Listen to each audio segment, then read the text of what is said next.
Hello there, this is the Shadow Ranger, and this is going to be after Immortal number 4, restructuring the title scene. The next storyline after Immortal 1 will come back, well, when I think of some new stuff. I actually haven't been able to think of what I want to do with the rest of the roster. You know, I have some ideas of what I mainly want to go at with the knockouts. Again, as I said before with this series, you know, I said before, I think that when the Immortal storyline finally comes to an end, it has to be a culmination. Every storyline going on in TNA at that time has to come to a conclusion at that pay-per-view. And I think the very next Impact should start off with completely fresh new storylines. Now, I've done 3 other After Immortal videos. I may do updated versions of some, depending on just how some things have changed in the months since I started doing those. And when I do, I'll let you know and come back with another video. Now, this particular video is just going to focus on the title scene. Where everybody's going to be at in regards to the championships, what titles each person will be going for. This is only covering the men. I didn't feel I needed to do one for the knockout, since there's just the singles title and tag team title, and you can really have the women going for any and all belts. Excuse me. Alright, so since this in a way does involve some sort of fantasy booking, I will need to give my disclaimer. I am in no way saying that I can book wrestling better than the bookers or writers of any wrestling organization. These opinions are mine and mine alone, and only represent something that I would find entertaining. Alright, so I've broken this down by each belt in sort of, well, you know what, I'll just explain them as I go. Alright, so starting at the top, just remember that I would have for each belt, there'd be a title program for each belt, and a non-title program involving other people that are in the hunt for that particular title. I've separated each people by which division, which belt they'd be going for, and note that some people will be involved in more than one division. Okay, the first group is the world title group. These people are people that will only be going for the world title. At no point will anybody in this group be going for any other belt. Only the world heavyweight title. Now, I want to have a clear distinction between who are my main eventers, my upper mid-card, my lower mid-card guys. And I think by this division is a good way to do it. So first, the world title. These people are only going for the world title. This group is AJ Styles. He's been the Grand Slam champion. He's won all the belts. I think at this point, there's really no need for AJ to hold any of the secondary titles. He is at a point where he should only be focused on being world champion. He's also the guy that would probably be the world champion. That would be the world champion at the end of the Immortal storyline. The way I have it planned, he would be the world champion at the end. So next would be Ken Anderson. He's been world champion only for a month, but I think he's risen up high enough that he doesn't really need to hold a secondary belt at all anymore. Samoa Joe, he's kind of in that same boat as AJ Styles, where I don't think he needs to hold any other belt. I mean, I could see Joe doing a short program where he went for the TV title just because he wanted to complete the Grand Slam, but I don't think Joe's character is the kind of character that would really care about that. Joe wants to be world champion, that's it. Matt Morgan, he had a good couple of months in the main event scene. I want to see him get back into the main event scene. I really liked when he was going after the belt with Jeff Hardy and his stuff with Ken Anderson. I think he can be a good world champion. He has a lot of potential, and there's a lot of people who like to see Matt Morgan as champion. I don't think he needs to go for any secondary belt. Next would be Abyss. Not a whole lot I need to say about Abyss, but you know, you just can't see Abyss going for any other belt, really. Next would be the Pope. I put him in the same boat as Matt Morgan, where I think he's made himself big enough that he doesn't need excuse me, he doesn't need to hold a secondary belt anymore. Well, not anymore, he never did, but he doesn't need to hold a secondary belt. I think if the Pope won the world, were able to win the world title like within the next 6 months, it would be believable. He would be focusing on the world title picture. And last would be Rob Van Dam. Again, he's been a world champion before. I don't think he needs the TV title. I'd rather have the TV title for building up some of the lower card guys. I don't really see him as more of as an X Division dude that much. One time I thought that, but now I just don't think he would be that great versus X Division guys. Now I know some of you at this point are thinking there's some names that aren't on this list. Don't worry, they're coming later. Trust me. Okay, next is a middle of the road. This is TV/world. These are people that I could see in the TV title picture or the world title picture. I think some people in this group would be a believable television champion, but also a believable world champion. But probably more so for the world title. And the only person that I have in this group is Hernandez. I just couldn't see Hernandez going for the X Division title. He just doesn't really scream X Division to me. But I could see him holding the TV title, being a very credible television champion. And while I don't yet see him as world title material, I think he's really on the cusp of breaking into that upper main event scene for TNA. If they were to do like a 4-way match on a pay-per-view 1 week, I could see him being in a 4-way for the title on a pay-per-view like just 1 month. But I don't see him as up there with the main world title picture guys right now. But he's the only one in that middle ground. Check my time real quick. Okay, I'm only at 7 minutes. We're good here. Okay, next would be the television title. I really wanted to be seen as a mid-card belt. It really wouldn't be. I wouldn't really consider it on par with the world title, nor would I have it treated that way. Your current television champion is Gunner of Immortal. I actually would keep the title on Gunner for a while. I think he has a lot of potential to be a very good champion. I actually talked more about Gunner in another video that I did last week. It's called Much Ado About Gunner, and that's where I talk all about Gunner and possibilities for him as TV champion. So my TV title picture would be Gunner. Also Crimson. He's a very big guy. He's a totally believable. He's too new to be world title material, and he's too big to. He just doesn't feel like an X Division style wrestler to me. But I think him going for that TV title would work very well. A lot of people thought that he was going to be the guy to take the TV title from Abyss because of the way he was brought in, and I hear they're actually going to go back and do the Crimson Abyss feud that a lot of people wanted to see. I'm hoping they do that. If Crimson does do a feud with Abyss and come out of that feud looking really good, he'd be a really good babyface to go after that TV title. Next would be Bully Ray. A lot of people want to talk smack about Bully Ray. I think the guy is great. I like this bully character. I just said he got to start bullying some people. He's not world title material, but I think he could be believable as a television champion. I probably wouldn't put the belt on him, but if Bully Ray won the TV title tomorrow, it would be believable. But I just don't ever see him as world title material, though. Next is Eric Young. He's held that title before. Eric Young, if you ever hear interviews, he's talked about the fact that he just doesn't see himself as an X Division guy. Neither do I. He really doesn't scream X Division to me, even though he's held the title twice and never actually held the belts. He had it stripped from him on technicalities both times. He's been the television champion. Back when he renamed it the global title. I'd like to see him work with that belt again. Next would be Orlando Jordan. It's kind of the same boat as EY. He doesn't feel like an X Division guy, but at the same time, he's not world title material.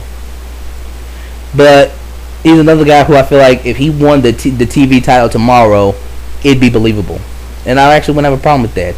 If well, I'm not gonna get to the whole Orlando. I've done my Orlando Jordan stop with the stupid gay stereotype rant in several videos ago.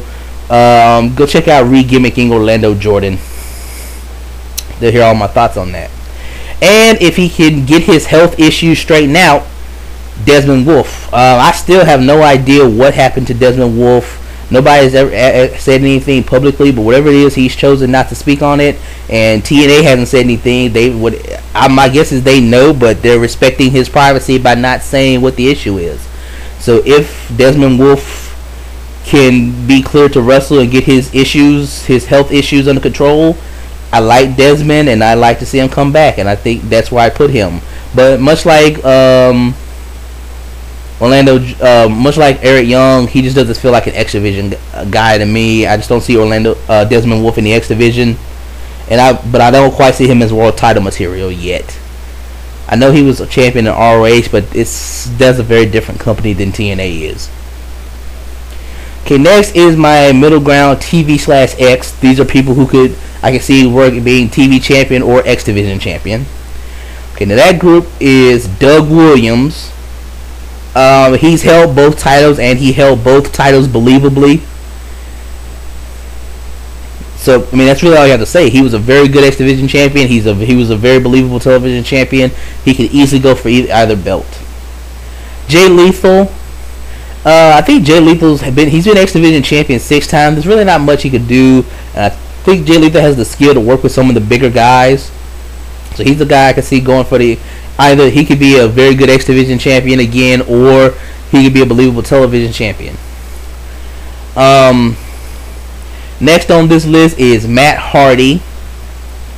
I know a lot of people said that WWE dropped the ball with Matt and he should have been a world champion, but I've always disagreed. I've always liked Matt Hardy, but I've never considered him world champion material, and I still don't. But I think he wrestles well enough that he could be a very believable and good television champion. He could also be a very good and believable X Division champion. Next is Kazarian. I put Kazarian in the same boat as Jay Lethal. Kazarian has proven on many occasions that he can wrestle with the larger guys and do very well.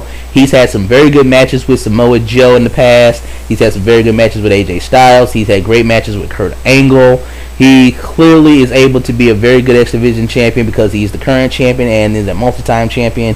He could also make a very good television champion. But much like Jay Lethal and Matt Hardy, I don't see Kazarian as world title material. Last is Robbie E. I actually don't see Robbie E as an X Division wrestler, but the reason I put him there is that he would be more like a guy who would very rarely be wrestling in the X Division. I don't see him as an X Division guy. I think he should be going for the TV title a lot more.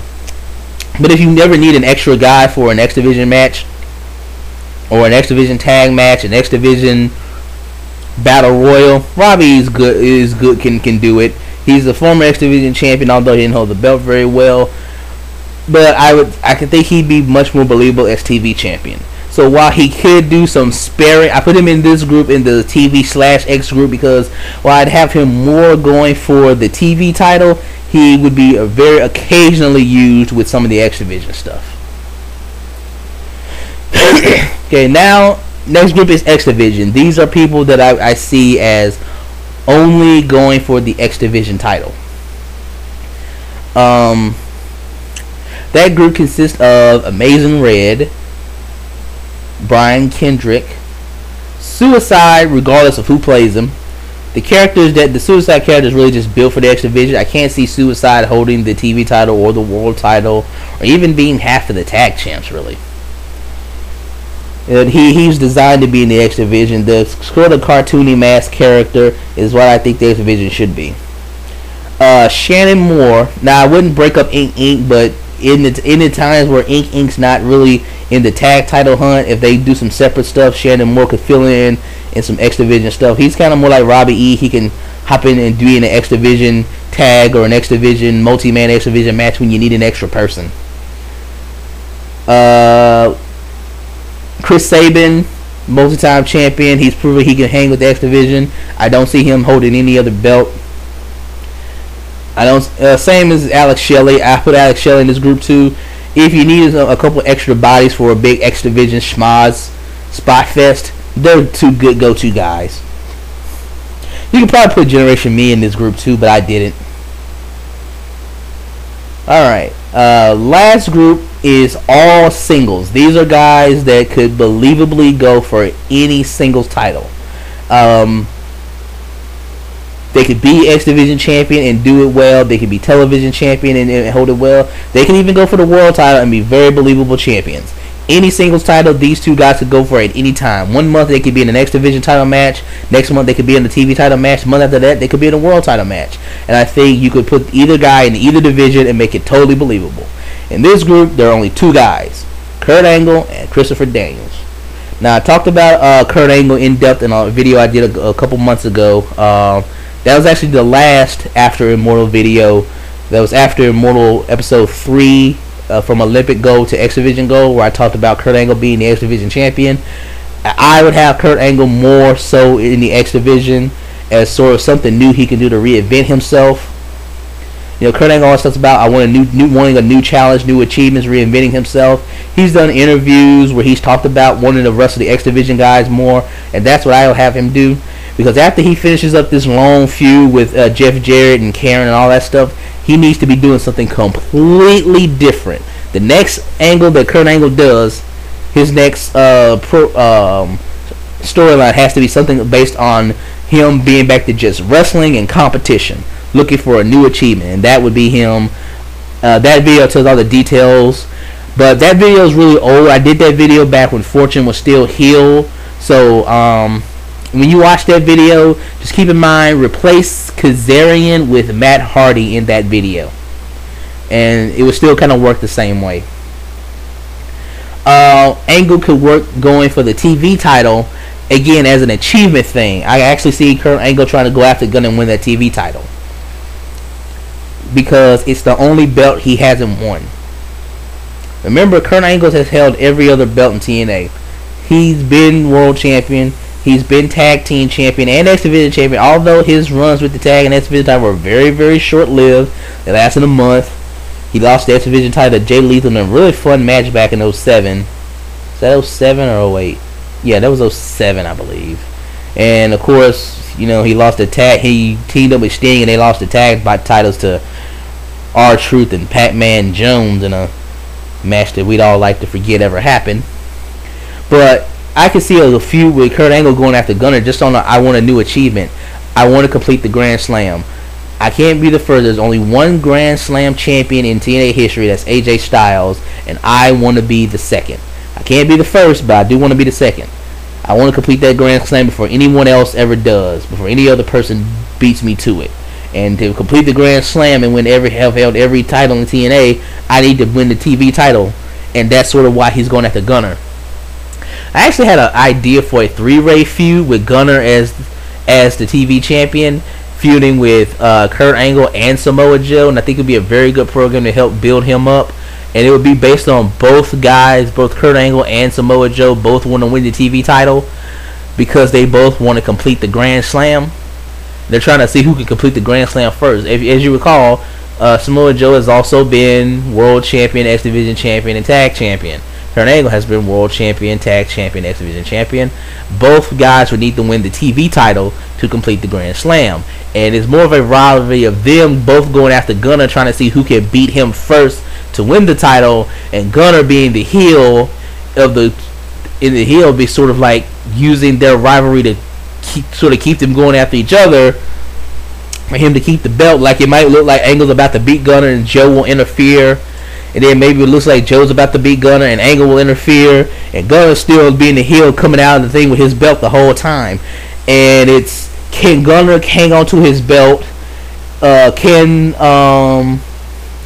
one of those two beat him and complete the Grand Slam? It's more of the ride based on Kurt Angle is trying to complete the Grand Slam before Samoa Joe completes the Grand Slam, but in order for it to happen, one of them's got to beat Gunner.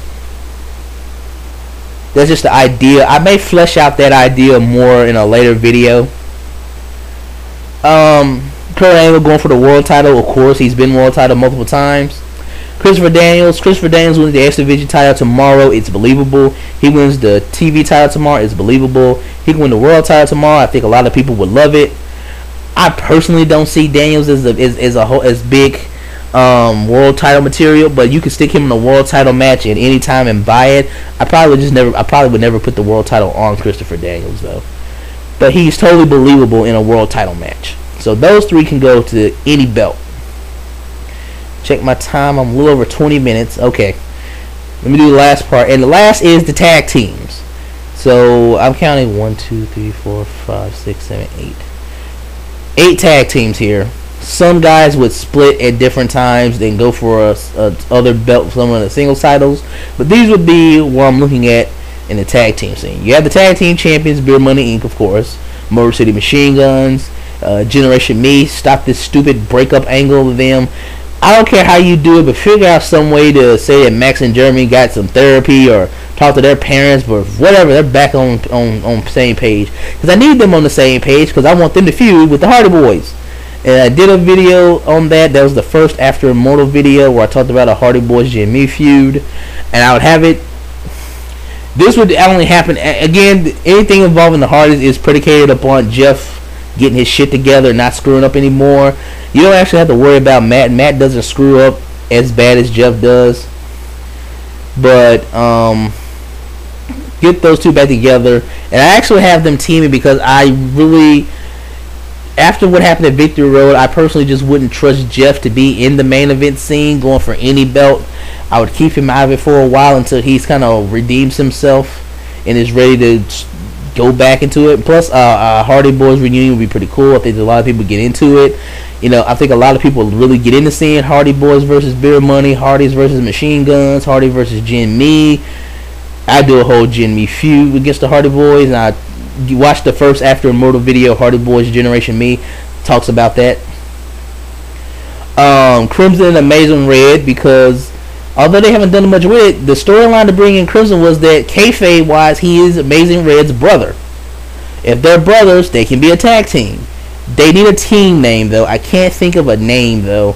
I'm gonna try and think of something later. But if anybody listens to this video, can you think of a name for Crimson and Red's team? I don't think I think I came up with something earlier this morning, like Shades of Red or something like that. Or either I said that might be a name of their finisher. Yeah, I said their finisher would be called that. Shades of Red or Seeing Red might be the name of the finisher. I need a team name for Crimson and Amazing Red.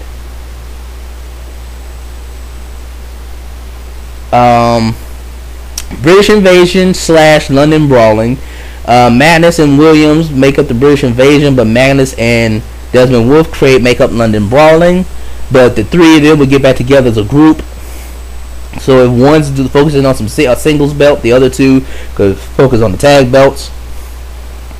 I'd probably just go with, either go with British Invasion and drop the London Brawling name and just any two combinations of them, call them British Invasion.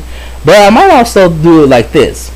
You know, Magnus and Doug Williams together are the British Invasion. Magnus and Desmond Wolfe together are London Brawling. So maybe you could put Desmond Wolfe and Doug Williams together and give them a name. So you have so whichever combination you use could have a different name.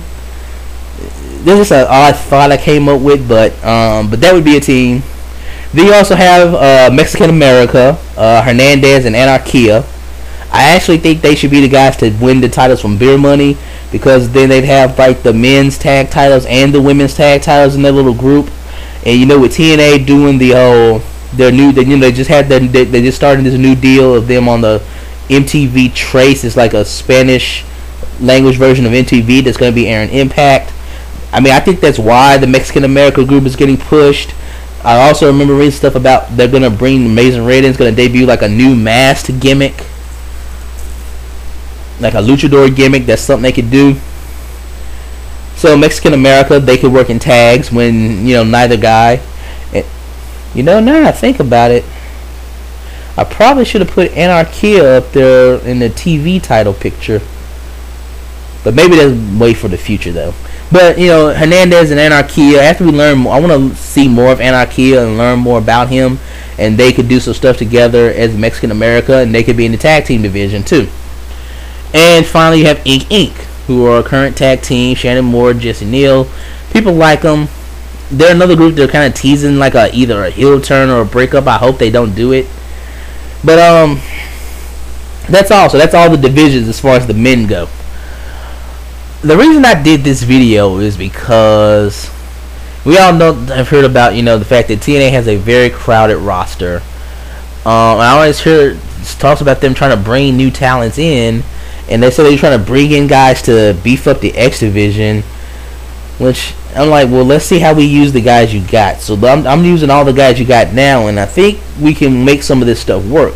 I think I got enough guys in each division and a lot of guys in the in-between that you can work with the roster of guys you have now and not need to worry about bringing in any new talents.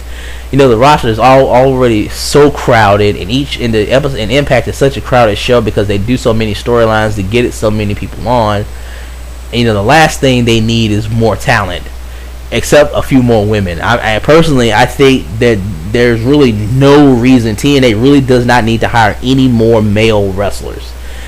In fact, there's male wrestlers I left off of this list they need to be getting rid of. Your Rob Terry's, your Murphy probably. Well, you need jobbers, so Murphy would stay around. Your Tommy Dreamers and Devon, they need to get rid of some weight on the male side. I mean, if they're going to bring in any new wrestlers, they need a few extra female wrestlers because the knockout roster is pretty fucking thin, and it's pretty hard for me to do some stuff with it, So I'm gonna post the whole thing in the description box so you can look at it again. Just look at where everybody is situated in the in-betweens. Remember, when you see the part that says TV/World, that's people who go for either of those belts. TV/X, people who can go for either of those belts. All singles, and then tag teams. And at any time, any of the tag teams could temporarily split to when they're not in the tag title hunt. You could have one guy go for it in a singles title picture, another guy maybe just not on TV for a little bit or something like that. Although I try not to do that.